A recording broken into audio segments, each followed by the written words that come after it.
Hello, everybody. Welcome back. It is time once again for your least favorite golf podcast, Bunker Boys. Actually, I'm hoping this is your second least favorite. We should at least be better than foreplay. But anyway, we have a great episode for you guys this week. We're going to review the Mexico Open and Tony Finau's huge win there. And we're also going to get you ready for the Wells Fargo Championship taking place here in Charlotte. We're going to give you our fantasy picks and our betting picks as always. So super exciting episode for you guys. We're ready to get into it. So let's go ahead and let's talk about the Mexico Open. Tony Finau, apparently he heard that I was not happy with his performance so far this year. Again, he had that one win last fall to count towards the 2023 season. But he's been playing really consistent golf all year, just not to the level, I guess, that we got used to seeing out of him last fall, or through the end of summer, I should say. And here he is. He gets a huge win, and it really what ended up being a pretty stacked field. You had John Rahm up there as well, who made the commitment to play. A lot of people thought, especially after winning the Masters and then playing the RBC the week after, he was going to take 2 weeks off and come back for the Wells Fargo, the next designated event. But he sticks with his commitment to the Mexico Open, and then he will miss out on the Wells Fargo this week. But it's his first designated event miss, so he doesn't have to worry about giving up his PIP bonus yet. But Slade, just your thoughts real quick on the whole Mexico Open. I know you were having a great time out in Dover, Delaware, but just from what you saw, any thoughts you have? Yeah, so I actually had bet before the tournament. I think I bet on Tuesday of last week that Rahm was going to get this done. Tony Finau did what he needed to do. Thursday played solid, about one stroke, or what was he? One stroke off, 2 strokes better than Rahm.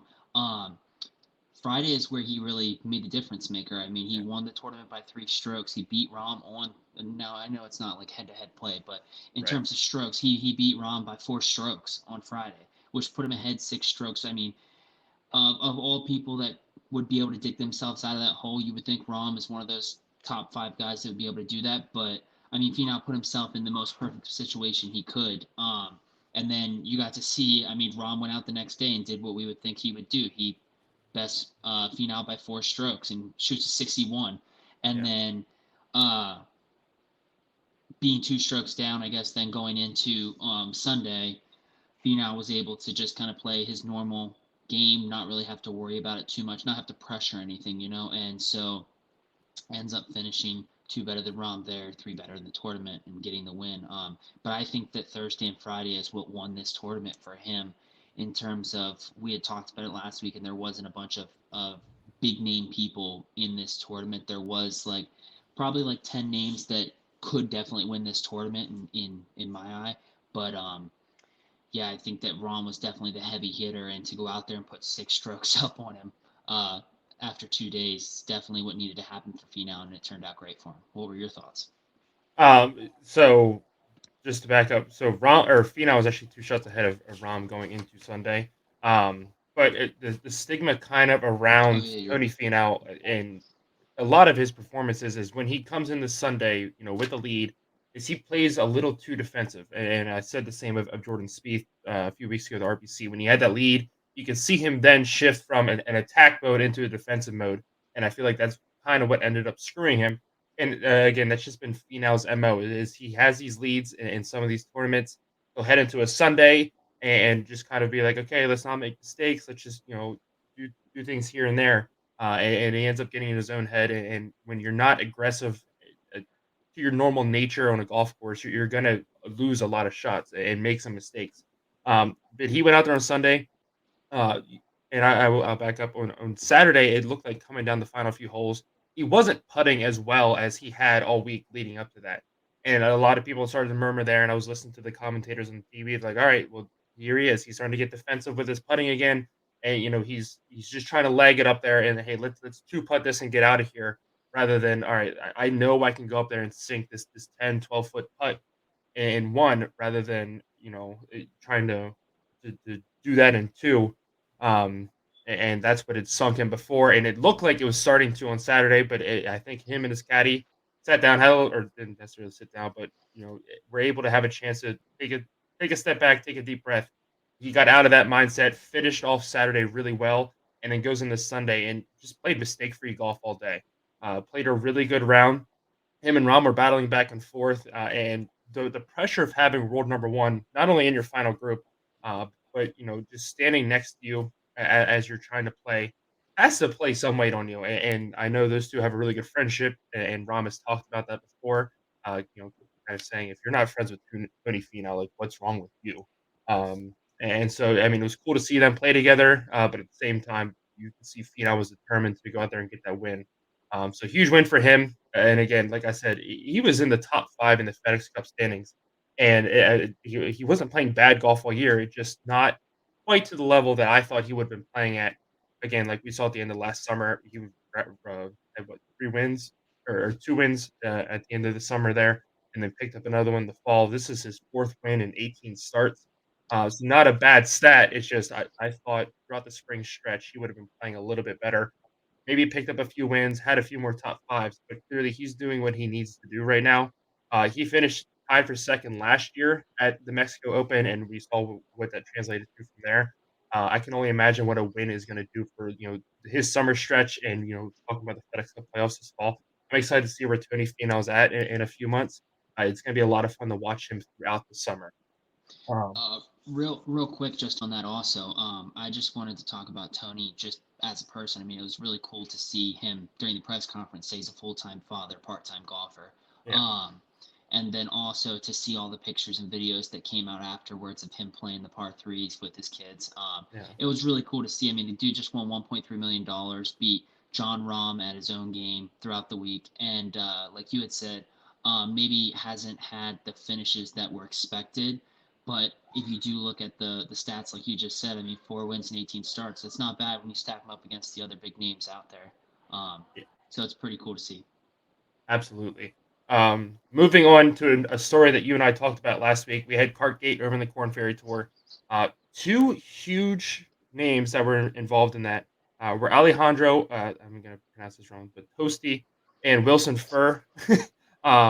They were 2 of the 3 guys that got hit with the 2-stroke penalties, and you and I were talking about the implications of that. Alejandro had an invite to the Mexico Open, got to go play down there, finishes tied for 10th, and since it's a large field event, that got him automatically qualified for the next designated event, which is this week at the Wells Fargo. This was his 3rd tour appearance. So, and what my interpretation, and I feel like a lot of people's own lines was, this is golf's version of ball don't lie. This was not their fault. You and I talked about, yeah, they need to know the rules, but just kind of the way everything shook out and how it was handled by the Corn Ferry Tour or whoever the technical governing body of that is, the PGA, whatever.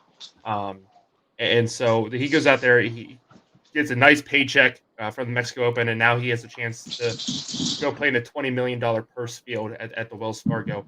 Wilson Furr also had a really good weekend as well at the Corn Ferry Tour event. He finished tied for 7th. It ended up only being a 3-round match just because of weather. But still, I mean, a huge result for him. Believe he shot a 64 in his last round. So, I mean, awesome news to see those 2 guys playing so well after an event that you and I were worried about, could be career derailing just because Mhm. of the implications it had of what it did to their World Golf rankings or Corn Ferry rankings and so on. So just your thoughts on that before we move on. Yeah, I mean, I think that just the pronunciation of the name to begin with, I don't know if it's right or not, but Toasty and Fur, pretty funny that those are the 2 names we're dealing with. But yeah, I think that it's just like you had said. I mean, things have a way of sorting themselves out. He went out there, he proved it that he deserves to be there, points wise. Did it with a big paycheck. I think he made like $170,000 off that 10th place finish, and then like you had said, into the much larger pool at Wells Fargo this weekend, which is just great news for him. And I'm really excited to see how he does. Not enough to put him on my fantasy team, but excited to see it. I hope things keep looking up for him. Absolutely. Moving on, as always, it is time now for the fantasy picks. We have I had my first win since when's the last time I won? It looks like I think I won Dell Technology Match Play. And that's the last time I won an event. The last time I won like an actual stroke play tournament was all the way back at the Honda Classic. So I've been struggling here lately. Nick, and Sam have all been pouring it on. So let's go ahead. We're going to look at our updated standings. Excuse me. So Slade, you still lead the way here. Nick is falling into my grasp. I was just talking to you about this before we hopped on. He was talking a lot of crap to me on Sunday after the tournament was over, saying, "Oh, if George was a little bit better at this, we'd have a four-way battle for the lead." He should be worried about falling into last place. He's only 7 points ahead of me. But you have a 6 point lead over Sam, and then a 19-point lead over Nick, 26 points over me. But I'm gaining ground. I've gained a little bit of ground the last few weeks, so I'm more than happy with that. And so I'm excited. It's gonna be a lot of fun. We're almost at the halfway point. But with me winning, I'll go ahead and I'll make my fantasy picks first. Take the pressure off of Slade for once. It's only right. So first up, I'm gonna go with Max Homa. He won at Quail Hollow in 2019 for the Wells Fargo. I believe that was his first career PGA win, or one of his first at the very least. And then he also won the Wells Fargo event last year that was held at TPC Potomac. So a little different venue, but still, this is a tournament that he feels very comfortable in, and he has good success with the Wells Fargo brand. So I expect nothing different here. At last fall's President's Cup that was held here at Quail Hollow, he went 4-0 in all of his matches. So he obviously plays very well here. He's had a rough stretch here ever since I believe it's the Genesis. We've talked about it. Just hasn't looked like the dominant player that we saw so early on, and back in January, February, March. We've been waiting for that kind of resurgence to come back. Hopefully, some familiar ground where he has proven success before. It is a place where he can break out and play really well this week and get back on that track. Next pick I have is Jason Day, or excuse me, is Rory McIlroy. I was at the event in 2021 when he won here. He also won in 2010 and 2015. So great success here. Again, somebody that we have talked about a lot, not playing up to the standard that we hold him at. He won that DP World Tour event, I believe, back in January, and that was his last win.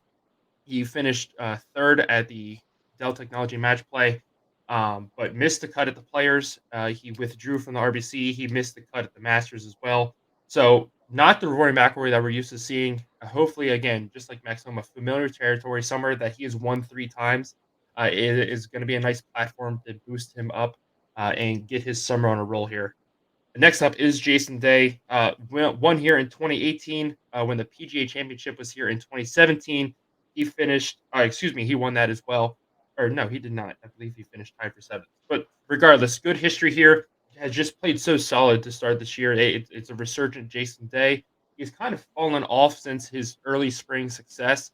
And by falling off, I mean he's finishing, 30s, 20s, somewhere in there. But I think this is again a good place for him. It fits his game really well. So I'm expecting a lot out of Jason Day. Tom Kim went 2-3 in his matches at the President's Cup. He also lost to Max Homa, but he just seemed to kind of gel with this place so well. He was very relaxed here, and this was really his coming out party last year, playing for the international team at the President's Cup. So I'm expecting, some good mojo here, and I think, like I said, I think this course fits his game really well. It's going to be a lot of fun watching him play this weekend. So I'm watching out for Tom Kim. Keith Mitchell is my next pick. He finished tied for eighth in 2019 and tied for third in 2021. Um, since then, he's become a more consistent player. We saw it this year. He was competing for wins early in the year, kind of dropped off, but I see a resurgence in him heading into the summer here. And again, a place that he has played very well before. So I'm going to take Keith Mitchell on my team this week. And Cameron Young, he's second in driving, 18th in stroke gain tee to green. He's still waiting on that first win. I'm expecting nothing less out of him ever since we saw him really have that breakthrough. And again, I'm going to talk about it with the new caddy at the Dell Technology Match Play. So I'm waiting on that first win coming anytime now. And what better place to do it than here in Charlotte? Slade, let's look at your picks. Yeah, so I'm just going to kind of go out of order here. Just Cameron Young, I'm going to back it up right with what you had just said. I bet against you and you had said about the caddy and everything was completely wrong. Cameron Young came out and shocked me. So I am going to be sprinkling him into my lineup over the next few weeks in hopes that I am able to catch him in my roster when he does finally get that win. That it does seem like he's very close to getting. Damn dogs. Tom Kim, I don't know what kind of coming out party you were talking about, but like you had said, he's done very good. So I'm willing to put him on my roster. I'm going with Keith Mitchell also. I think, like you had said, that he's really progressed over the last couple of years. He's had 2 top 10 finishes here over the last couple of years, and I just think that, like you had said, he's really playing some solid golf, kind of really getting into his form and being able to compete week in and week out instead of just like 2 or 3 times a year. Um, I'm going with Ricky Fowler. I think at some point he's got to prove it. He's got to get up there. I think that he's done a very good job of showing that he's on the right track and coming back. He's just had to kind of play from behind at least a couple weeks ago in terms of points and stuff like that. Now he's kind of more close to being able to be. Is he locked in for all the big tournaments yet? I'm not sure yet. Yeah, I think he's very close. But Xander Schauffele, I went with Xander because I think that he has a way of just being able to stand out on weekends where you wouldn't think that he would be the guy. You would think that he's going to be somewhere around like that T10, 15, somewhere in there. And I think that those are the weekends that he's able to get himself up into the top 5 and be a good fantasy player. And lastly, I'm going with Patrick Cantlay. I'm strictly going with him because I think that he just had the best pickup of all of the golfers this season, even ahead of Cameron Young.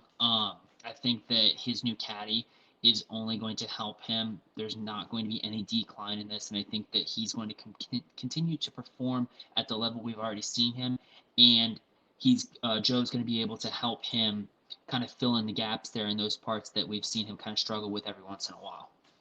Yeah, that's a huge pickup for him. And again, he has played really well here, especially the last few weeks. Played well at the Masters until he kind of fell apart on Sunday. But then again, you go to the RBC, and he was right there in contention through Sunday. So this is maybe a change for him that can help him take that next step, where he's not just competing for wins throughout the year, and then we get to the playoffs, and he seems to sneak that one in at the BMW Championship every year. But hopefully bring more wins throughout the rest of the year as well. So it's going to be a lot of fun watching this relationship grow and develop, and seeing where it can take Patrick Cantlay going forward. It's time now for our cash out picks for the Wells Fargo. Slade, I'll let you go first. It was a rough week for all of us last week. You went 0 for 1, and I went 0 for 2. I had Wyndham Clark finishing the top 20. He finished tied for 24th. So just missed that one. And then Matt Wallace was top 30, and he missed the cut. So let's get back on track this week. Let's go ahead and go over your picks. Yeah, so I think that Rory is going to really be able to show out and really perform the way that we've seen him perform lately. I think that everyone had a little bit of a bad taste in their mouth after he had pulled out from that tournament recently. And so I think that this is where he kind of proves that he's still capable of being the top 10 player and kind of doing that week in and week out. And I paired that with Cantlay and his new caddy and them being able to help Cantlay get over the hump with, like you had said, it seems like when it comes to either Sunday or or a bad Friday or something like that, just hasn't been able to completely piece it together every single week. And so I think that this is the starting ground for him to be able to do that with this new caddy changeup.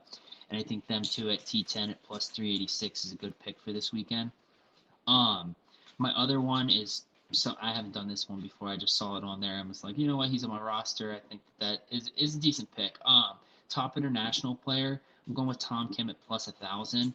I think that there was only 2 guys above him in terms of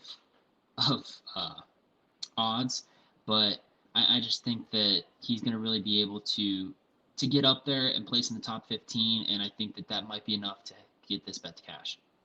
Yeah, really good picks. I like those. My first pick is another round 1 head-to-head matchup. These guys are in the same key group. Is Ricky Fowler over Justin Thomas? I tried to go with one that wasn't necessarily an obvious pick. Like I think one was like Cantlay over Corey Connors, and no disrespect to Corey Connors, but like, come on, like Patrick Cantlay versus him. Um, but so I went with one that is going to get you plus odds. So this is at plus 100. Again, Ricky Fowler won here in 2012. He has 5 top 10s and 9 top 20s this season. And this has been the resurgent year of Ricky Fowler. You and I can't stop talking enough about him. He's one of our favorite golfers, so we're going to be all over it. And JT just has not been the same. I really want to say ever since he won the PGA last year, and he's been very vocal about his personal struggles, and it's just a life of a golfer. And I can only imagine when you're on the pro stage like they are, where everything seems like it's clicking at one point, and then next thing you know, it feels like you're back to picking up a club for the first time. So I'm just not confident in JT's game yet. We'll have to see where it goes from here. I would love to see him get back up there competing for more wins here soon, and hopefully he does it this weekend. But I think round one, I'm going to give Big Fowler over Thomas. They tee off in the afternoon, so the course conditions are going to be well broken in. Everything should be firming up by then. So I think that benefits Fowler a little bit more than Thomas, but we shall see. Next pick I have is Jason Day to finish in the top 20. This is at plus 120. Again, 2018 winner, 6 top 10s this year alone. I just really feel like this course fits Jason Day, somewhere he has had a lot of success before. So I expect nothing less out of him. And I think finishing in the plus or top 20, just with the season he's had so far, to come in at plus 120 odds was a gimme for me. So those are going to be my picks for this week. I believe that is all that you and I have for this week. A nice, quick, easy episode. But we're going to be back next week to break down the Wells Fargo. It's going to be a lot of fun. I'm still holding on to a smidgen of hope that I can at least make it out there for maybe a little bit tomorrow morning. I was just really sad that they changed, or when ESPN or PGA Tour, whoever announced their starting times on Instagram, waited until like halfway through, and they're like, "Oh, this is to tease off in the morning on day two." I saw Ricky Fowler was like teeing off at 7:30. I was like, "Oh my god, I can make that tee time." And then I realized it was Friday. I was like, Oh "Oh, wait, he actually tees off at 2 p.m. yeah." I was like, I have to go to work." But I'm going to play a round of golf tomorrow, so we'll be back to talk about all about that as well. Hopefully, Slade will get out this weekend, but we'll be back next week. Break down the Wells Fargo. Get you ready for the AT&T Byron down in Texas, and then the week after that is the PGA Championship. So another major championship is right around the corner. So that's gonna be a lot of fun. We're excited to get you guys ready for all of that. Thank you for checking us out as always, and we will see you in the next episode.